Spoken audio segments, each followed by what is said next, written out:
ay meron tayong magpapalit tayo ng axle rubber boot sa Toyota Altis 2007 mga bossing. Kasi concern na may-ari mga boss ay putol na yung rubber boots niya.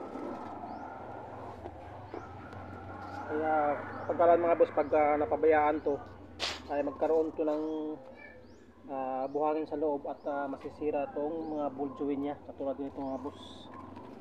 Ito, nilinis ko na mga boss. Masisira yan pag napabayaan at napuno ng buhangin. Habang tumatakbo mga boss ay magkaroon to ng ng mga metal, mga tawag na metal sheathing, o mag-contact sa metal to metal mga boss. Kaya hindi pwedeng hindi natin ayusin mga boss at lagyan natin ng velocity grease sa loob dito para patuloy ang kanyang lambot, or hindi siya magkakaroon ng contact dun sa metal na sa housing niya at saka dito sa ball joint niya mga boss. At ipapakita ko ngayon sa inyo mga boss kung paano magtanggal ng axle. Paano to papalitan mga boss.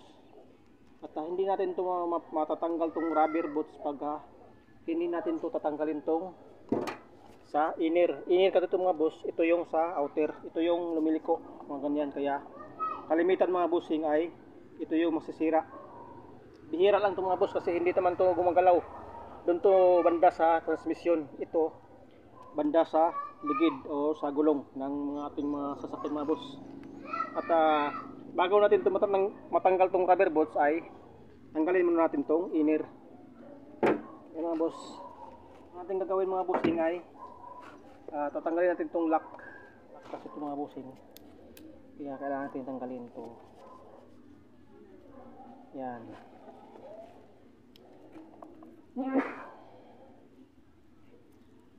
Putin na natin mga boss.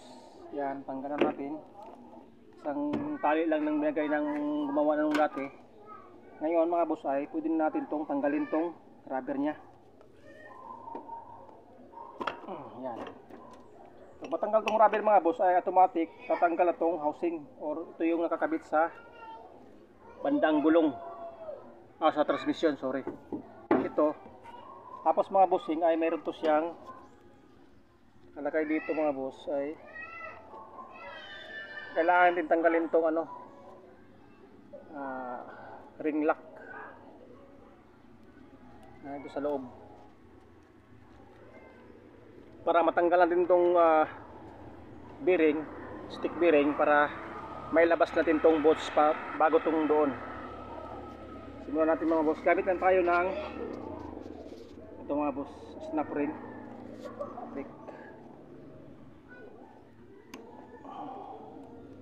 Yan mga boss, natanggal na. Pag medyo umangat na siya mga boss ay pwede natin sikwatin ng screwdriver. Ito, tanggalan natin. Yan. Pagkatapos nito mga bossing ay pwede natin tanggalin tong bearing. Yan. Yan mga boss. Huwag kayo mag-alala mga boss pagbalik nito kasi mayroon naman tong palatandaan. Yung kabila na muna natin, tapos tanggalin natin tong rubber. Yan. Tanggalin natin. Tapos dito mga bossing ay tanggalin din natin para ito dadaan mga boss. Yan. Yan. Ngayon mga boss, pinakita ko lang sa inyo kung paano tanggalin to. Tanggalin nyo lang yung lock nito.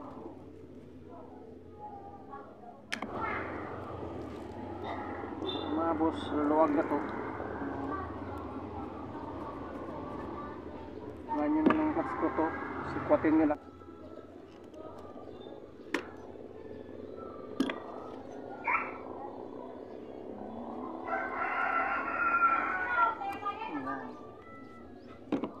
Simple lang naman ito mga boss. Gamit kayo ng screw, flat screw na maliit. Tapos ito, ang tanggal ng ring. Pag natanggal nyo yan mga boss ay pwede nyo lang itulak to.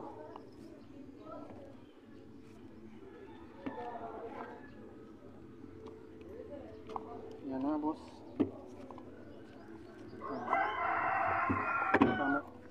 Yan. Ay ito mga boss, pwede natin itulak palabas. Kasi dito mga boss, hindi naman ito matatanggal. Yan. Ay, mga boss, buksan natin. At tulak na natin palabas. Yan mga boss. Yan. Ganyan lang mga boss. Ngayon, since mayroon ako na linis, kabilang natin muna dito. Yan. Bili na bago mga boss ay i-install na natin. Kailangan yung kamay ng mga boss, yung tuyok para hindi madulas. Yun ang pinaka-importante. Ito yung ginagamit ko mga boss sa paglagay ng grasa or grease sa ating mga axle or velocity na tinatawag. Isang ganito mga boss ay isa ring rubber boots. Ngayon mga boss ay ikabit na natin. Lagay muna natin dito una ito. Yan. Yan. Yan. Lagay natin sa grip. Kasi parang hindi tayo mahirapan mag-fit.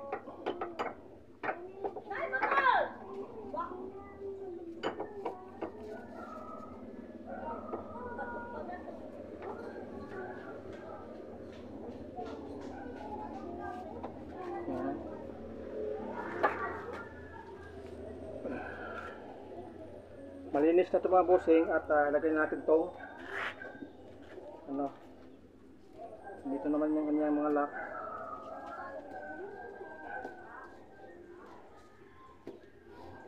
Lagay na tayo ng grasa.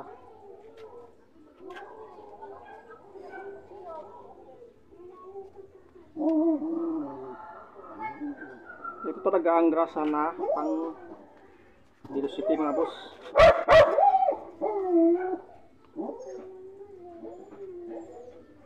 Sabi ng binilhan ko ay isang ganito, isang rubber boots lang yung ilalagay. Kasi lang talaga to sa isang rubber boots. Ikot lang natin. Yan. Para malagyan natin lahat.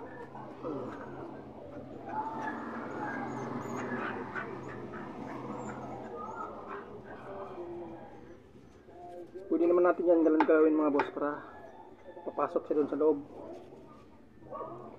Itong grasa na lagay natin. Yan mga boss. Yan.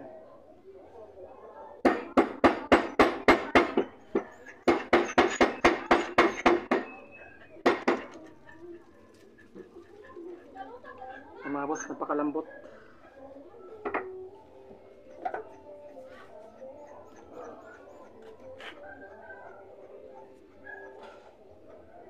At siguraduhin nyo mga boss, itong dito sa lagayan ng lock ay tuyong-tuyo siya, malinis para kakapit yung lock na ilalagay natin.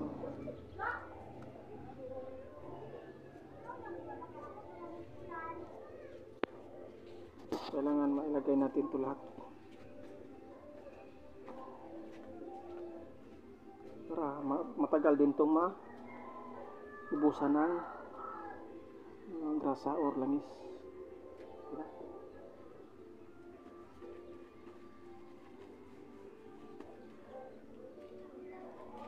Mga santong gilid mga boss sa rubber para didikit siya sa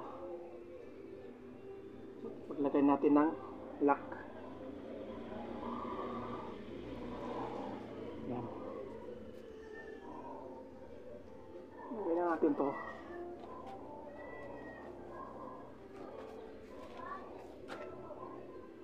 Tulak nyo lang to mga boss. Yan.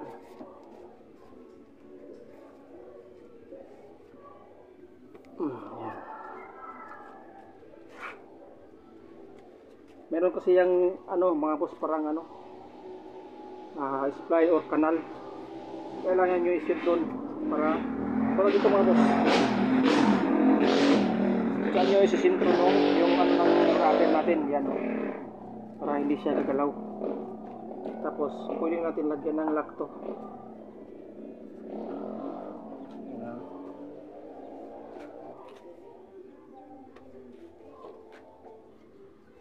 Ito yung pinaka-lock niya.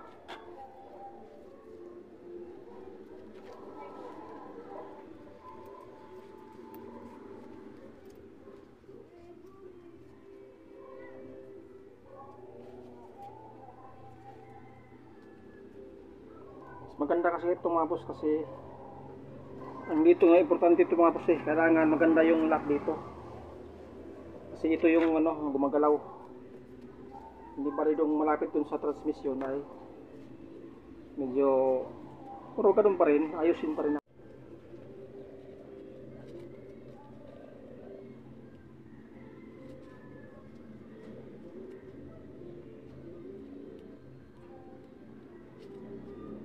Yan.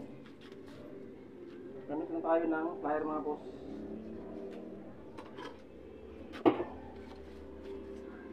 Hilahin lang natin to na ganyan. Saka sabay. Medyo maharap to.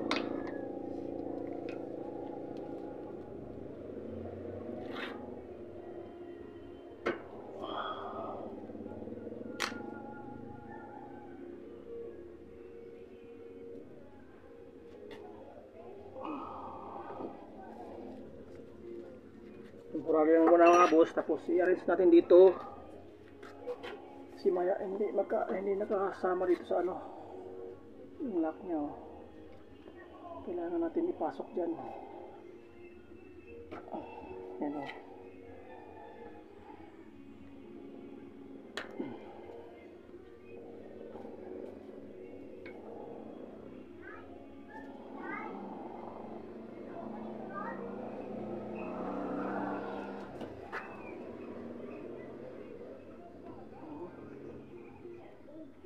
Yun. Kailangan siya. Yan mga boss. Pwede na yan. Tapos hila ulit. Yan muna natin mga boss. Tupikan natin to. Pwede natin to pukpukin. Halimbawa ay ipaidan na natin ng higpit. Yan. Tapos tulak ko lang ulit. Ito ka. Bila.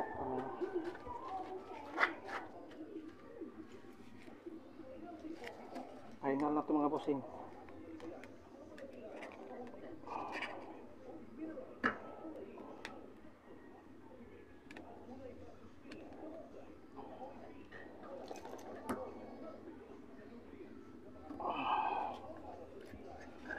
Ayan mga boss,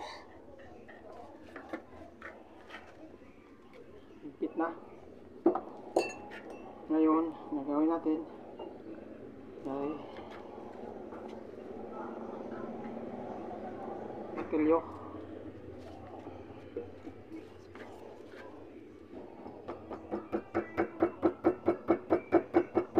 Ayan, tapos tupik.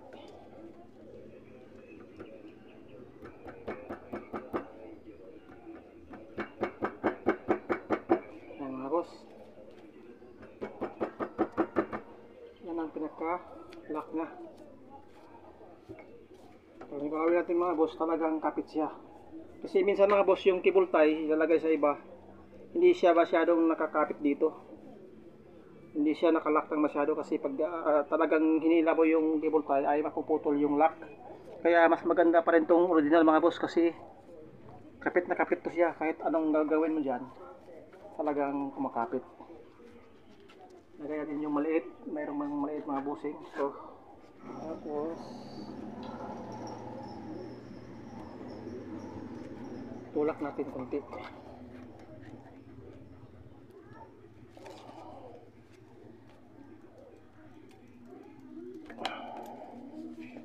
So, mga boss, talagang mahigpit na yan. Piliin lang natin.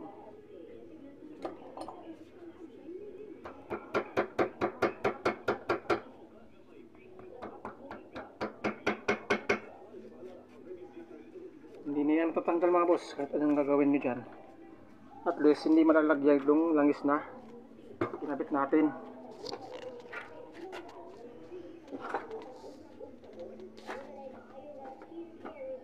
Ito naman tayo sa kabila. Talim na natin. Ganyan. Itong bearing. Balik na natin yan. Kasi kailangan mga boss kita nyo yung lock dito. Hindi naman papasok sa mga boss pag baliktad eh. Hindi ito makikita itong yung spline niya at hindi nyo malagyan ng lock pag nabaliktad ang pagkabit. Yun o. Hindi siya nakalabas. Kaya huwag kayo mag-alala mga boss pag naglinis kayo ng inyong mga axle o nagpalit kayo ng rubber boots. Ngayon, balik na natin to. Diyan. So, ano, mayroon siyang mga ano, kasi dito yan mga boss eh.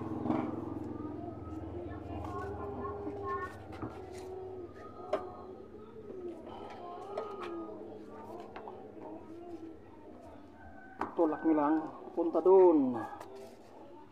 Yan. Tapos itong bearing. Yan. Tapos itong spline.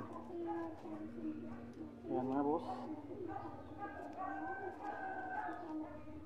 Gamit na kayo ng ano, snap ring pagbalik para mabilis lang. Yan mga boss. Lock na yan. Hindi na yan matatanggal. At siguraduhin nyo na nakalock, naka-ano dun sa pinaka-spline nya. Kahawak yung snap ring para hindi ito malaglag tong ano. Saka yung grasa mga boss, dito na natin nilagay. Yun.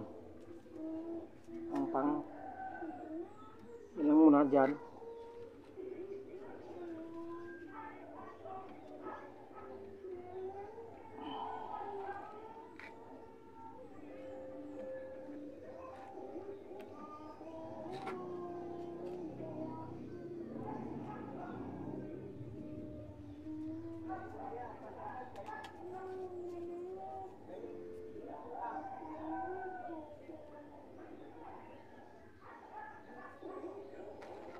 Ayan mga boss, yung sobra dito natin lagay sa ilalim.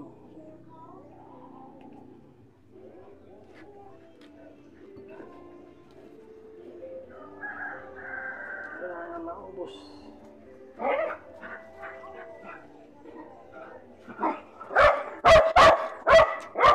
Balik na natin ito.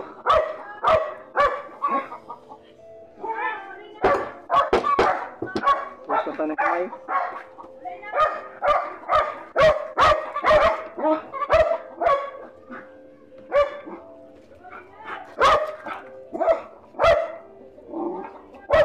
Tulak natin ito mga boss. Kailangan nakakapit ko doon dalawa. Pag malinis kasi ito mga boss at tuyo ay talagang kakapit siya. At kaya natin yung lock.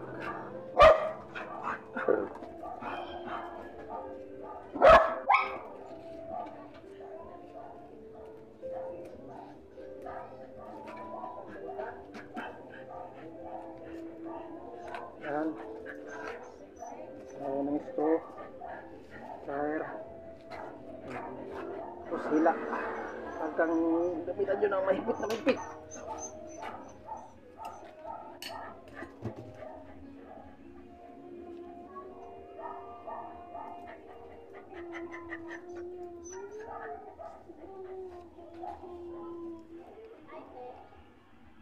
Hila naman. Yan. Yan mga boss, tingin mo. Dikit na dikit. Tapos, lock na natin. Ayan o. Tingnan natin yung parts ko.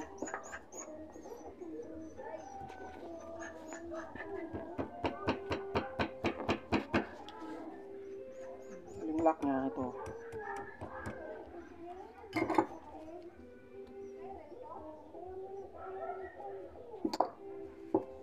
Ayan. Talagang hindi yan bibitaw. Kasi malinis eh. Yun ang pinaka-sekreto dyan. Pag malinis yung gawa, kakapit talaga ng maayos yung ginagawa mo. Yan.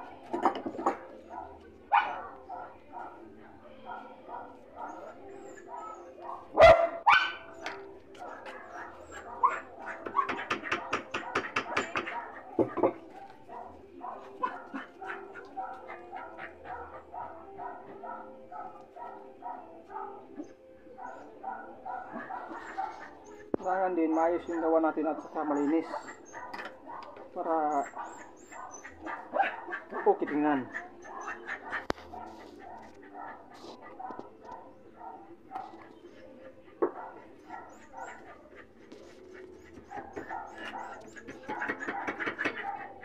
So mga boss, ito na yung finished product natin mga boss, at kung talagang titingnan nyo mga boss ay napakalapat siya at saka wala siyang pagka kahit iliko-liko mo yan ay talagang hindi siya bibitaw. Hindi katulad nung sibotay, nung mga ganito, hindi siya masyadong kakapit dito. Hihigpitan mo siya na masyado, mapuputol yung lock. Kaya mas maganda mga boss ay kung mayroong original na ganito, ganito talaga ang ikabit niya para sulit yung trabaho, hindi yung pabalik-balik mga boss. At ito na yung biggest product of mga boss. Ganito lang yung magpalit ng sirang rubber bolt sa ating mga axle or paglagay din ng grasa sa ating mga axle mga boss. At napakadali lang mga boss, at sana nakatulong to sa mga hindi pa masyadong alam sa paano tanggal or kabit ng rubber bolt sa inyong mga axle mga boss o sa inyong mga sasakyan mga boss. At ito na yung mga boss, tapos na natin.